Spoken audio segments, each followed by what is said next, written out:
ultimately, I believe that Greece will. Ultimately, I believe that Greece will default. Yet again, Greece has defaulted many times since independence. It will default again unless its revenue base is increased. Simply reducing expenses, like debt alone, without building the economy, is a formula for disaster. So something must be done to change the game. A game-changing event must occur. So how could we avoid default? Is it a possible way to avoid default? In accounting, there's two sides of the ledger. There's revenues and there's expenses. You can reduce the expenses or you can increase the revenues. It's a simple process. The focus right now and the focus over the last several years has been on reducing expenses. I think there should be a focus on increasing the revenues. The problem, though, is that decreasing revenues, the problem, though, is that decreasing expenses is relatively easy. You can buy back bonds, you can fire workers, you can reduce pensions. These steps are straightforward. How do you increase revenues? Now that's something that requires some great value, some great asset, some great element that can drive this train forward. Do you think, after all these measures of austerity, could Greeks bear more austerity measures? The Greek people have sustained horrible past suffering of dimensions much worse than today. And many of them have left. There's as many Greeks outside of Greece as there are in Greece. It's a very sad history. But there's no need for the suffering today, at least in my opinion. I believe that there's a great wealth standing right nearby, which is waiting to be tapped. And that is? That is cultural tourism. I believe that the story of democracy and philosophy and even the history of poetry and drama, the awards, the ancient Academy Awards, there are so many stories to be told here, so many things that would engage and capture the hearts and minds of people all over the world.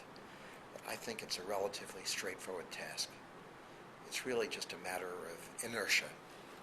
Newton's law of physics, things that are in motion tend to stay in motion, things at rest tend to stay at rest. Once we start this train in motion, I've got great hope for the future. Can I ask something? Since I've read the story that you basically saved Greece with 100 iPads? Yes. Using technology. We were that close to bankruptcy back then. We were. Greece was. Greece had a single debt service payment of over 12 billion euro that it had to make, and it had well less than a third of that in the bank.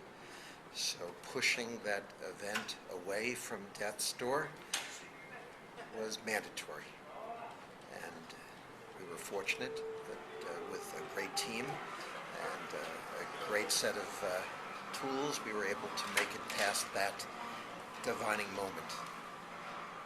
But there are other moments that are facing Greece ahead, and positive action needs to be taken to make sure that the future of every Greek is not on the edge. And I don't think there's any need for it to be. I believe that the people have such capabilities and such great things to draw upon, such wealth, such richness. There's no reason to be living on the edge every day.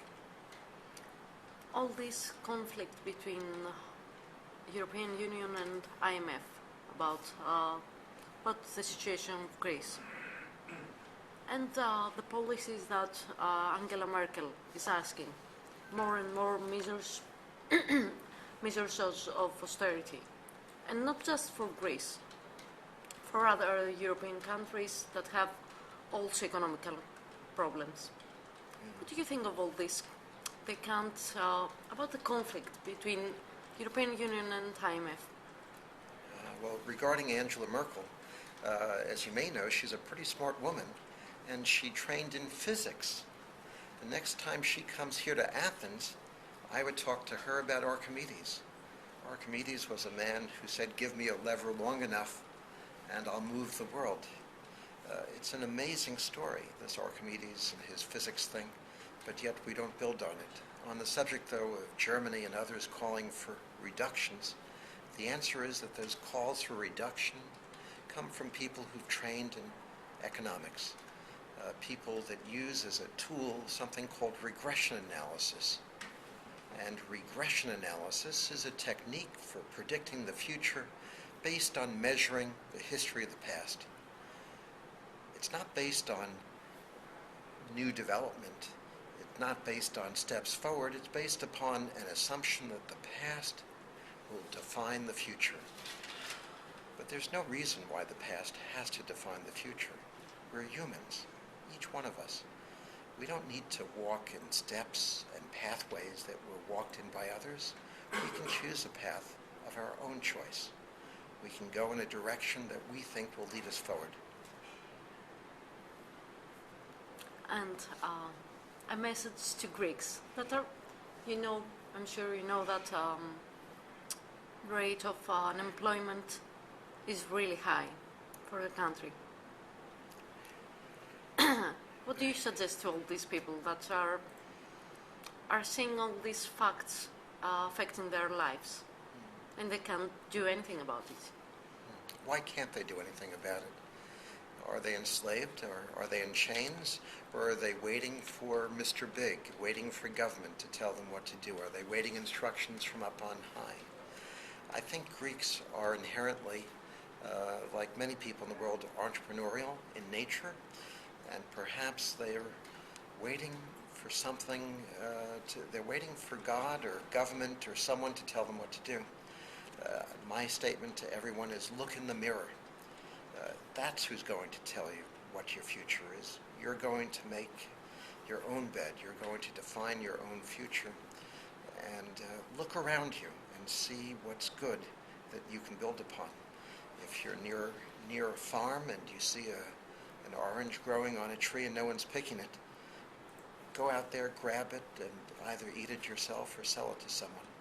And I believe that the reason why many Greeks are disturbed at the moment is that they believe that government is bad, government is corrupt. They believe that government is unable to show them the way. But government will never show us the way. Government is us. And the principle of democracy is we the people. We determine our future. And we will.